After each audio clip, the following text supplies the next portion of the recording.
Happy Wednesday con Wilma Loves Bugs. It's Wilma. This is your girl, and we discuss a lot of books every week, or mostly every week if I don't need a break. And this week, I thought about taking a break, but then I was just like, no, this is how you advocate. This is how you use your voice because we're going to be discussing some very tough topics currently as it has been brought into our lives through all of what's going on with Los Angeles, California, and the ICE raids.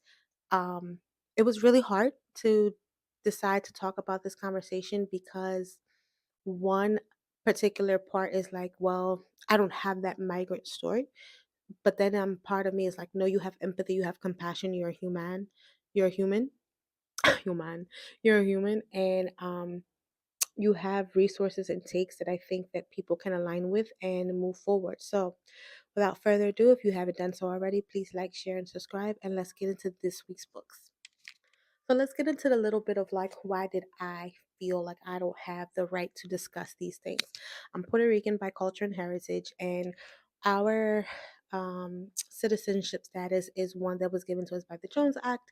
I've discussed this before, where I do feel like part of our citizenship was a silencer to us. Um, and so Puerto Ricans that are born on the island or here are automatically citizens. So our migrant story is very different to our Latino counterparts in that when we do leave the island to come to from Puerto Rico to the mainland, we do so by plane, regardless if it was difficult for us to buy that plane ticket. And we come to America in various different states, right? In the sense of, are we coming to stay with family? Before we get on our feet, do we have the privilege of having a little bit better economic status and moving forward in that aspect? But we do still face the same discriminatory practices, especially if we don't come here with knowing the language fully, and or because we come in an array of colors, we get hit with different levels of discriminatory practices, just as any other Latino demographic. I am not saying that the migrant story of a Puerto Riqueño is the same as one of a Mexicano, Guatemalteco, or alguien de Uruguay. Not conflating the two. It is very different to board a plane than to cross the Rio Grande, and I will never take away that experience because I cannot. Or having to trust a coyote to take your family over and especially go through a lot of the hardships. That's not what I'm saying. What I'm saying is once we get to this country, we no longer become part of our paternal countries, we become one and the same in the eyes of white supremacy and racism.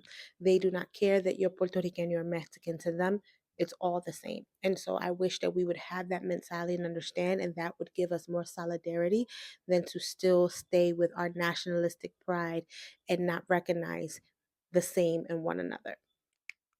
So that is also why there was like a hesitancy of being like, who are you to talk about these things? But I'm a reader. I am a gatherer of information. I am a learner. And at the end of the day, the type of work that I do, I simply cannot sit and say, oh, let's talk about this other fantastical book when life is happening around us, and it is important to shed light and give resources to one another in this hard time. I also have a job where it does affect me.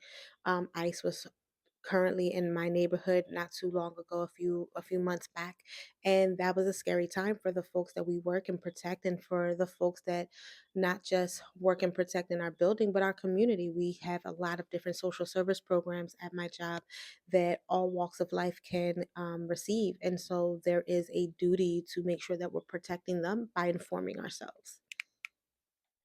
So the first book is Why Successful Societies Welcome Newcomers: The Truth About Immigration by Zeke Hernandez. This book I came by when I was at the Latino Book Fair at the Julia de Burgos bookstore in Philadelphia.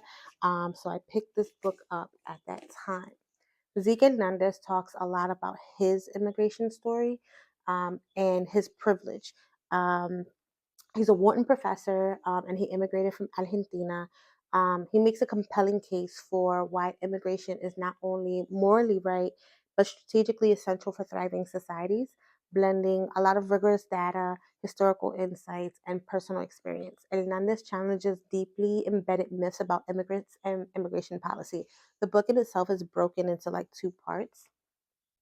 Um, I really enjoyed his awareness. He recognizes his level of privilege when it came to his immigration story. He was kind of like a middle class family back in Argentina, and due to his father's job, he was able to go to school where he could learn English. So when it came to like going to college, he did apply to a US based school, and he really struggled with the thought process of should I go? Should I go there? Am I taking away an opportunity of an American? Um, what about my my family here can may need me, what do I do, like kind of really torn.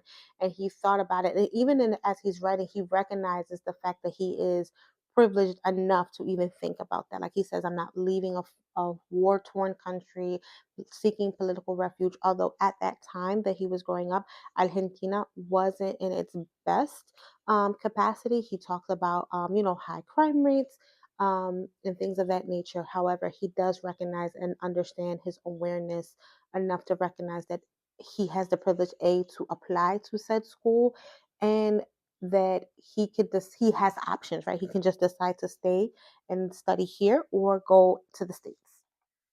Zeke eventually ends up going to the university here in the United States, and he ends up saying something in the book along the lines of, "Well, I'll just go and study and I'll come back. I won't be like a full immigrant. Like, I'll just go study and come back." And then he writes, "25 years later, I'm still here." So that encapsulates his experience as much. So, like I stated before, just looking at my notes, he recognizes that this level of thinking isn't just everyone's.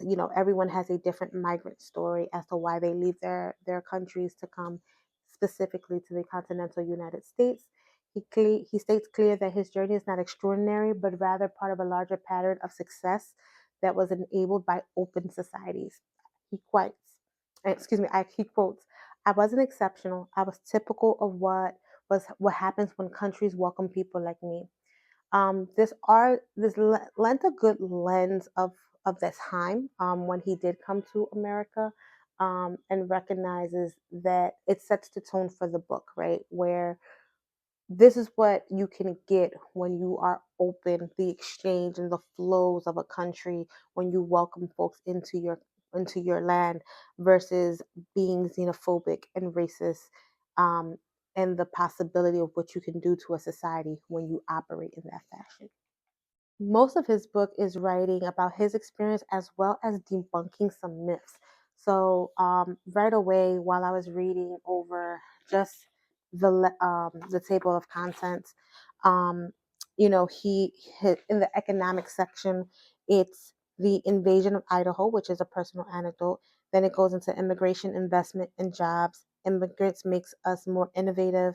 Um, and then he writes in one of the chapters, "Do immigrants steal jobs?" So already going into that debunking of that conversation, because we hear those all the time. They're criminals, they steal jobs and things of that nature. That this propaganda and rhetoric that's super harmful. And we also know what group of folks that's attached to. So he definitely discussed the importance of debunking those myths, but he also in the part of the social part of the book where he breaks it up in economics and then the social is that he recognizes the need for integration, not a forced assimilation, which is super poignant, right? A lot of the times there's this thought of like, well, you came here, be us. And then it's like, well, no, this place works because of all of the things that come together. Or should I say, it could work because of all the things that come together. So, the key themes. Zeke writes, immigrants strengthen economies, they do not drain them. He uses extensive data and refutes the myths that immigrants are a drain on public resources. But on the contrary, he shows that they often contribute more in taxes than they receive in services, and they fill vital roles across the labor market. Immigrants are fiscal contributors, not burdens, especially over time, Zeke writes. And I also wanted to make sure that I'm talking in regards of this book regarding the contributions, but in just a humanistic approach, you can defend the want and the sanctity of immigrants without always having to talk about their labor and what they do in this country. That's just an Wilma anecdote. I understand that I'm reviewing a book, but I also want to put that point in there. We can talk about the need of protecting our immigrants and not just being like, oh, well, they do so many things. They're humans and they came to this country for various needs. They should not be ripped apart from their families and their communities the way they've been doing.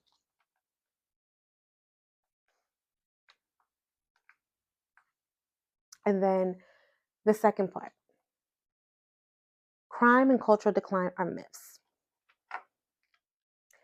Crime and cultural decline are myths. Hernandez confronts the idea that immigrants cause crime to fail or fail to assimilate. He writes, the most dangerous thing about immigration is how dangerously we think it is. He uses national crime and integration statistics to prove that immigrants commit fewer crimes than native-born citizens, and that assimilation is not only common, it's often multi-general and dynamic. One of that parts as well is something that Paola Ramos writes in her book, and we'll get into that as well about the multi-generational and dynamic, especially around assimilation. His third point is that immigrants rebuild communities. From towns to the Midwest to cities across the coast, Hernandez documents how immigrant families bring economic activity, social capital, and new life to places that have been hallowed by industry decline or population loss. He writes, immigrants don't just come to work, but they come to build. Um, Very true. They come with their rich culture. They bring their home and their lives to them, and I think that that is very poignant. And like he even writes, like churches, small business, cultural contributions from immigrants are vital to civic renewal. I mean, I think about my own town, like growing up, how it has transcended to being very like Puerto Rican to Dominican to very Mexican and Central American, and all of that richness and vitalness that happens and has happened over time. I think it's one of the most beautiful things that can occur when you see so much influx. And I think that for some people, they are scared by it. Um, and I think that they're scared by it because they have no real culture indicators of their own to recognize. I think that whiteness is a very lonely demographic, that all they have is power and conquering, and that when they see groups like immigrants, Black folks, Asians, and the capability to build community, they don't have that capability. I don't think they recognize um, the ability to do that because they gave up heritage for whiteness. And you see that in the communities in the book, how the Irish became white, or even when Italians came over, like so much so that Italians may still have like maybe some words from their language. They might have, their nonna or their nonno who may still know Italian, but even then, their depiction in this country is still through a very stereotypical lens. When you think about them, you don't always think about a family structure. There's like the mafia that comes by, and that's by design. And it's like even through your exchange for whiteness, you are being propped up through a stereotype. um, so that's very interesting in that aspect. Zeke's, Zeke writes about immigration as a competitive advantage, which was very poignant in the aspect that not always thinking about that. When I think about folks who I've worked with undocumented status, um, como que se cohiben and they don't see what they bring as like an advantage. He puts, in a globally connected and aging world, Hernandez argues that shutting the door on immigrants is self-defeating. Welcoming newcomers isn't charity, it's a winning strategy, he writes. He sees immigration as a strategic resource essential to a country's long-term economic innovation, workforce replenishment, and social adaptability. Um, some additional quotes that I jotted down was immigration is not a problem to solve, it's a solution we must embrace. I thought that that was very poignant, especially when you have folks who are like, oh, well, they didn't come here the right way. Quickly, please tell me what was step one. I'm waiting. What is this process? because reform has been talked about. There isn't really much of a process. And even now, in this current administration, you have folks who are going to hearings and being deported in the thought that they are doing it the right way. Another quote he writes: "The world's most successful societies haven't succeeded in spite of immigration, they've succeeded because of it. We're not asking to be let in to take, we're here to give. And you can't build walls against demographic decline." Um, so overall, this book was really full of a lot of good information. I still find as a reader a little bit flawed because it's still through this capitalistic lens of work and vitality in that exchange. However, I think a lot of the data that he brought up was very important. Um, and it is a passionate defense and a clear-headed analysis of immigration's value. Um, and like I said before, it's grounded in hard and lived truth. But I do believe in the app and the notion that if this country continues in the way that it does, in this shape shifting ideal, that there's only one way that this country can be, which is white, right? If they don't want additional cultural indicators from all in all, I do agree with Zeke Hernandez's message about having open societies and how they thrive in regards to closed ones as they crumble. I'm a firm believer that the true testament of a society is how it welcomes folks that do not look like them. Um, that is the true indicator of a great country and a great society. And I believe that for a long time, this country has not lived up to the aspiration of what it think it is. There's a lot of work to be done, and it is showing. And so I will have some resources towards the end of the video, and we're going to move on to Paola Ramos's Defectors. Defectors: The Rise of the Latino Far Right and What It Means for America by Paola Ramos. This was a tough read, a lot of rage, a lot of rage. But we met Paola through another book of hers, Finding Latine. She is a political strategist. She is daughter of Jorge Ramos. And she does a lot of great journalism within these deep dive conversations. Um, she talks with a lot of investigation from like Florida to Texas to Nevada and asks, why are some Latinos defecting from traditional liberal alliances and embracing a MAGA style politics? What does it mean for democracy, and what can be done to reclaim the narrative? Um, she does some key takeaways, but she also writes in three particular reasons as to why this occurs, right? She talks about tribalism, the need to belong. She discussed traditionalism, faith, family, and values specifically, and trauma. So let's get into some conversations about Paola Ramos's book. Defectors: The Rise of the Latino Far Right and What It Means for America by Paola Ramos. This was a tough read, a lot of rage, a lot of rage. But we met Paola through another book of hers, Finding Latine. She is a political strategist. She is daughter of Jorge Ramos. And she does a lot of great journalism within these deep dive conversations. Um, she talks with a lot of investigation from like Florida to Texas to Nevada and asks, why are some Latinos defecting from traditional liberal alliances and embracing a MAGA style politics? What does it mean for democracy, and what can be done to reclaim the narrative? Um, she does some key takeaways, but she also writes in three particular reasons as to why this occurs, right? She talks about tribalism, the need to belong. She discussed traditionalism, faith, family, and values specifically, and trauma. So let's get into some conversations about Paola Ramos's book. Paula writes that this book was born from a deep frustration of fear of losing something that she loves, the Latino community, and democracy that shaped it. Throughout the book, there is a lot of her core strength, but of her vulnerability. She doesn't just point fingers. She asks really hard questions, makes spaces for uncomfortable truth, and does a really good job where she doesn't justify folks or point the finger. She really does a good job of telling you facts. Um, we discussed that like Latino identity isn't a monolith. It isn't just one thing. The right way the right didn't wait for Latinos to come to them. They came for us when she talks about the far right. Um, she talks from Cuban Americans in Miami, Tejanos from the Grande Valley.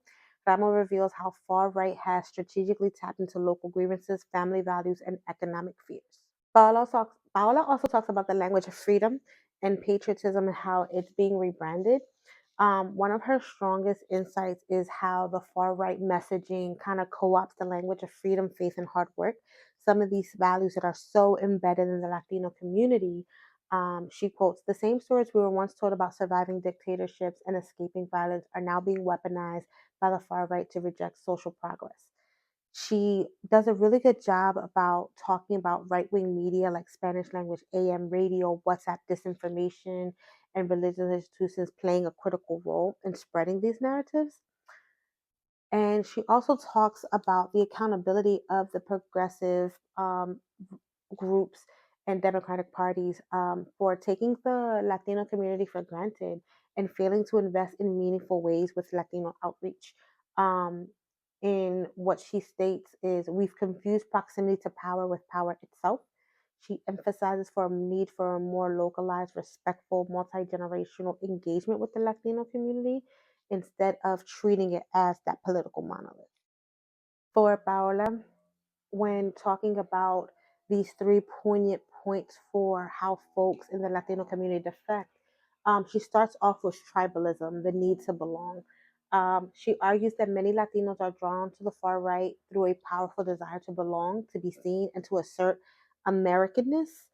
For some, aligning with dominant nationalist rhetoric offers a way to feel included in a society that often marginalizes them. Tribalism, she writes, is the act of choosing a team, even when that team doesn't always choose you. And that to me is how I now feel about the insidiousness of white supremacy. They don't need a white face anymore. This alignment to them allows other groups now to do their work because they want to be some token and they think that they can aspire to this. It was just this like ding ding ding moment. Um, she describes how some immigrants adapt anti-immigrant views to distance themselves from new arrivals or embrace law and order politics as a way to claim moral superiority and protect their place in the hierarchy. She quotes, if whiteness is proximity to power, then siding with it, defecting becomes an act of survival. The next tenet that she feels that folks defect is through the guise of traditionalism, faith, family, and values. We recognize that a lot of Latino countries are very conservative in nature. And so when they come here and they see these conservative values, which also the hypocrisy in them, but um, the Latino communities are deeply influenced by faith, gender roles, cultural conservatism. Ramos explains that the far right weaponizes these values often through churches, disinformation campaigns, and the reframe of progressive policies as anti family or anti God. She writes, many Latinos aren't voting against themselves, they think. They're voting in alignment with what they've been told keeps them safe religion, patriarchy, and tradition, which is why it's so important to think critically and think for yourself um, through this guise of what is leading you. I think that that was also like the most enraging part of reading this book and doing the work that I do and being around folks is that you allow these institutions to penetrate you in such a way that you harmed your community members, family members. Um, it just enrages me so much. And I can understand white supremacy from a white person or white people's. I don't understand it when it is through the guise of um, Black people or Latinos or Asians, because it's just like you will never be them. You will never be them. And so aligning in this way, I'm just like, to this part with traditionalism, in the book, she explains the rise of a figure like someone she spoke to, Mayra Flores, and other Latina Republicans who campaign on faith and anti abortion stances and anti communist rhetoric that resonates particularly with Cuban, Venezuelan, and Nicaraguan voters. She quotes, "When tradition is all you inherit, any threat to it feels like a threat to your identity." Mm. Think critically, people. And then her last tenet of defecting is trauma, the wounds that don't heal. Ramos powerfully connects generational and geopolitical trauma to political identity. Many Latinos, especially those from countries with histories of dictatorship, revolution, or persecution, carry an inherited distrust of the government and liberalism, which can make far right rhetoric about freedom and socialism persuasive. The ghosts of dictators live in our living rooms, and the right knows how to whisper to them, she writes. Ooh, that was some poetry, girl. This trauma, Ramos argues, is rarely addressed by the left, leaving a vacuum that the right wing influencers are quickly to fill and fear with conspiracy. She writes, Latino trauma has been weaponized. The right speaks to our pain, the left often ignores it. Mm, mm, mm, mm. Some key takeaways. Latino defection is not hypocrisy. It's the result of complicated intersection, identity, history, and survival. Right wing movements have actively and effectively targeted Latino communities using local messengers, faith based messaging, disinformation networks. Progressive movements must listen better, show up locally, abandon assumptions of automatic support. And that is important, right? That is the real tea, is that just because you come up saying a few Spanish words, you're just no longer going to just get our support. And I do truly agree. Some memorable quotes that I've read throughout the book is, "We are watching the rise of the Latino far right, not in theory, but in real time. Defection is an act of love, loss, and desperation. And we thought Latinos would save democracy, but democracy has shown up for Latinos first." Um, Another key interwoven part of this book is the aspiration of whiteness in defectors. Um, Ramos explores that some Latinos, especially multi generational or more assimilated families, like that point that I talked about in Zeke's book, identify more to American whiteness, not necessarily in skin tone, but in values, patriotism, and national identity. The U.S. racial hierarchy incentivizes non Black, non Indigenous, and Latinos to align with whiteness in exchange for security, respectability, and proximity to power. This manifests politically when Latinos support policies or politicians that uphold white nationalist ideals, even if those policies harm immigrant or Latino voters. She writes, when you've been told your entire life that whiteness is safety, why wouldn't you get close to it? That is why we say that when it comes to our Latino communities, it is so important of how we talk about our indigenous, our Afro Latinos, of how these folks and other communities within our countries are talked about. Because this propelling to whiteness, when we get here, you think, oh yeah, it's the same thing. White is right, so I'm going to align myself, and that's not necessarily the case. Um, she references how the Latino far right supporters often adopt the aesthetics and rhetoric of whiteness, flags, slogans like "Make America Great Again," which it's never been great for everybody. Key point. If most moments in history, millions of folks did not have rights and access, this country was not always great. It was great for a few, and therefore say that. Say "Make America Great" for white people again, because that is what you're insinuating without really insinuating it. Um, the support for law enforcement, um, and just the desire to belong to something powerful. She connects so many other aspects of what whiteness symbolizes in America and how Latinos have been radicalized in complex ways. Some Latinos pass or identity as white on the census, while others have never had that privilege. Far right politics offers a way for some Latinos to distance themselves from racial otherness, especially blackness or undocumented status. Another powerful quote: in America, race is not just about skin, it's about allegiance, and sometimes the price of belonging is silence. Why all of this matters? Naming all of this, it's a warning. some being seduced by a system built to exclude them, and that power and whiteness and nationalism are often tightly intertwined in ways that exploit Latino fears and aspirations. Her analyst challenges progressives to stop assuming Latinos are inherently left leaning and instead meet them where they are with history, honesty, and humility. Um, this was a hard book to read because, like I said, enraging. Especially when there are people in proximity to me who voted for this and say like, oh, I didn't want this. Like, what did you expect then? Like, this person showed you exactly who you are. What did you think was going to come out of it? Um, Overall, both books are really good reads and really good ways to dive deeper into this conversation at this pivotal point in time.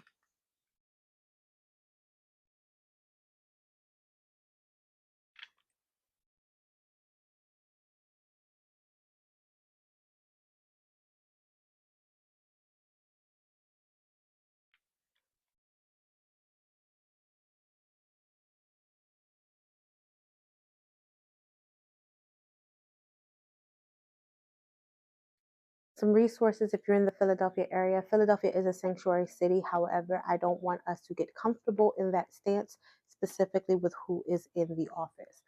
Catholic Social Services, Immigration and Legal Services offers help with naturalization, family petitions, DACA, asylum, deportation defense. Their helpline is 267-331-2490. Um, you also have HIAS Pennsylvania, assist with low income immigrant refugees with legal and social services, know your rights, education, and citizenship. 215-832-0900. You also have Elias, Esperanza Immigration Legal Services, 215-324-0746. You have the Pennsylvania Immigration Resource Center, that is 717-600-8099. You have Equal Access Legal Services, Temple University, 215-834-9227. You have Juntos, which is a grassroots, amazing organization in Philadelphia. And you have the New Sanctuary Movement of Philadelphia. I will be putting that information down as well. And then you have the Philadelphia Welcoming Fund, the Office of Immigrant Affairs, the Welcoming Center, and you also have the Philadelphia Refuge Health Collaborative. So, all in all, we'll have all of this information linked in the bio description of this video, and I hope that you can get what you need out of it, and it helps, and that you can definitely move forward in making sense of this world that we're in. Thank you for watching. This was a very hard video to make. Specifically in this time of what do you do when the world is burning around you, like going to work, educating yourself, trying to be all these things. It was really hard, and I teetered around like not doing it. um, but I'm going to put it out because I think that it can carry conversations. It can help highlight some things, and overall I think that in this world of information and access, there's a lot of voices drowning that part out. So why help them? So thank you for coming to spend some of your little Wednesday con Wilma. This week we didn't read what entertained us. We read what informed us. And also too, that is all very important in these times. Ciao.